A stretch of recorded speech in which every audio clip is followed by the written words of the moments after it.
Good evening, this is Boar Tracker, and this is in request to somebody wanting to see what type of gear that I have, so I thought I'd share it with you. First off, understand that while I've been playing for a while, I'm still a noob, uh, and I consider myself to be half-built. I'm predominantly a T2, or Tier 2 Nirvana Archer as far as gear, but I've got the character stats open. Vit and Magic without the gear on are both 5. Strength is about 108 white, and the rest of it, the green is added on with the gear. Just to go over a few things, people like to look at the bows, and my main bow is the Tier 3 Nirvana bow. It's got 2 sockets. The IMAX are placeholders, so I can afford to get some garnet gems to put in there. I took it to plus 10 because I got lucky on a pack and got some items that sold for a lot of coins, so I could afford to buy the dragon orbs to bring that up. I'm not that good at leveling things without dragon orbs. My second bow is a recast rank 8 bow. They come out automatically at 2 sockets, and I took it to plus 8. I re-rolled it 12 times to get the Spirit Black Hole debuff on it. And if you watch when I do TWs and I'm doing the BOA, a lot of times I'll switch over on barbs and such to try to debuff them with it. I still have the Lionheart necklace from the TT99 day, and the Lionheart belt. Those I hope to swap out for the cube necklace and probably a Warsong belt. The robe is 3 socket plus 6. I got 2 perfect shards in there. I don't know if I'll keep those or not. It doesn't cost a lot to keep the 3 sockets, but they need to be upgraded to go to when I get to Tier 3. I'll wind up working on that when I get there. The wrists are T2, 3 sockets plus 5. The hat is going to be my expensive piece.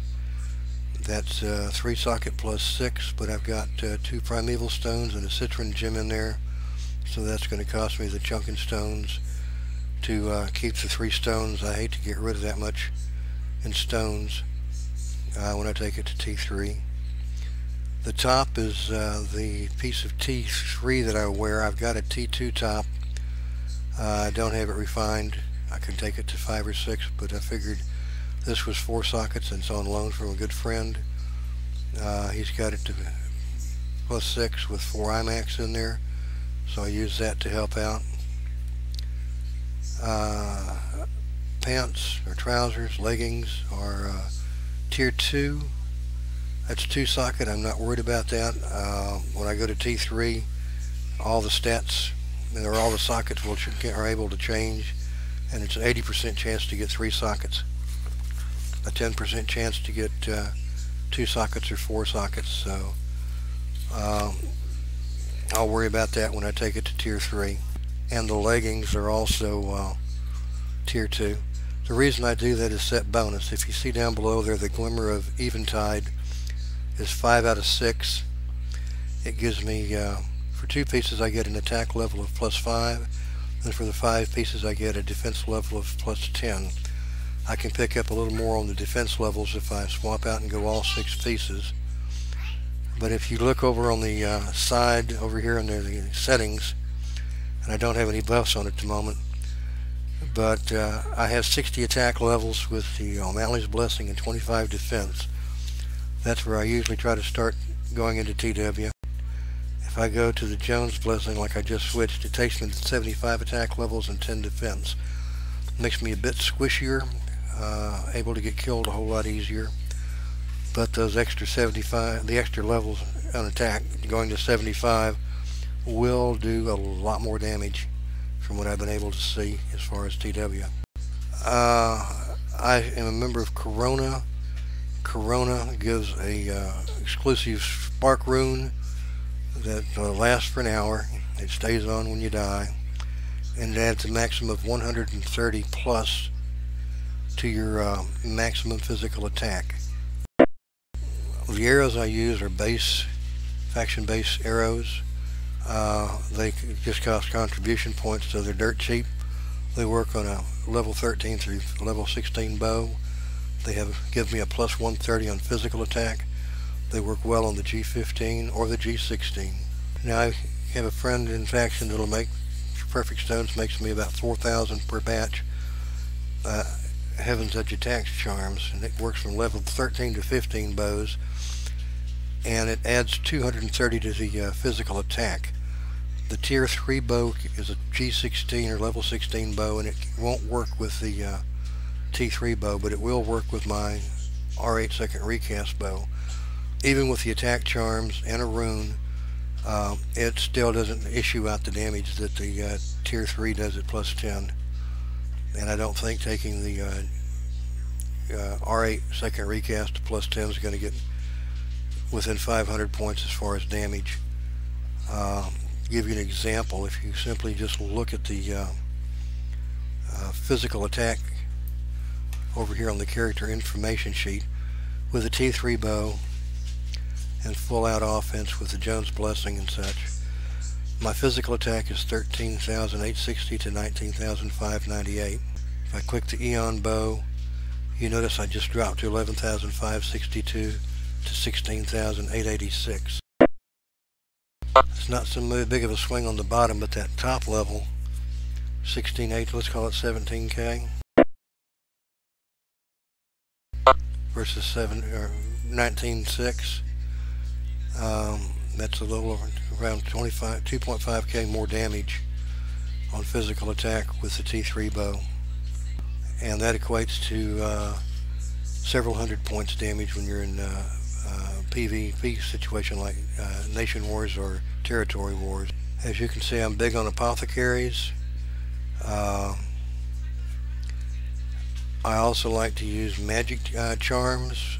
Most people that are other archers or casters know that archers are weak on magic, so they always try to throw some sort of magical type attack on you.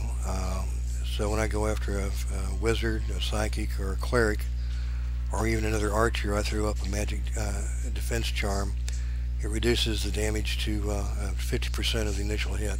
Skill wise, I've got all but about 4 of the prime skills, besides the Morai skills that I can pick up. So no, I don't have all my skills yet either. I've still got a couple of the Morai pots left, the Brew of Morai. I got 3 of those left. And I started going with the wooden idol that are made with the supply tokens from Nation Wars. They last an hour. They're not as good as 102, 3s, 4s, or 5s, but it's a help when you get hit and you don't have a cleric nearby to buff. For rings, by the way, I have the rank 8 ring, and I have a Sign of Frost Chaos ring. And the Sign of Frost, I have been doing some of the public quests to get the shards to get the in-game rings.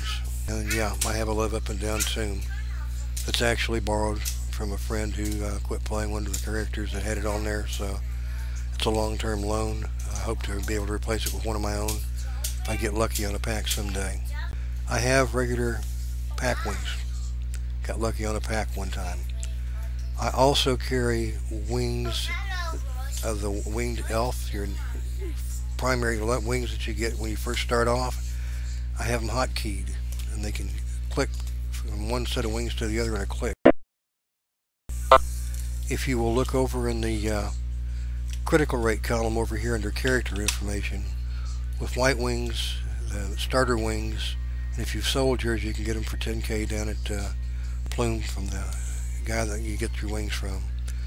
It shows 40%. If I go to the pack wing, it shows 39%. Yeah, that's not 60% like some of the R9s have, but your natural elven wings, if you have wing mastery maxed out in your skills, the white wings will give you 1% minimum increase in critical rate. Now, from the Archer forum, I understand there's a glitch, and I'm not sure if they fixed it or not. If they haven't fixed it, I may be getting as much as a 3 to 4% actual boost. But if you're in a fight and you need the extra crit, which will definitely help you out, then pop to your Elven wings, and then if you got to chase somebody down, you can take off on your Elf wings and switch over to your faster wings to catch them if you need to chase a cleric down somewhere. I'm a glass cannon type of pure dex archer.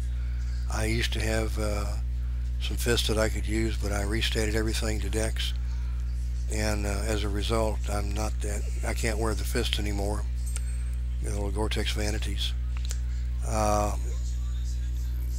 So everything I've got basically is set up to make the bow or sling or crossbow, a bow archer, hit harder than normal.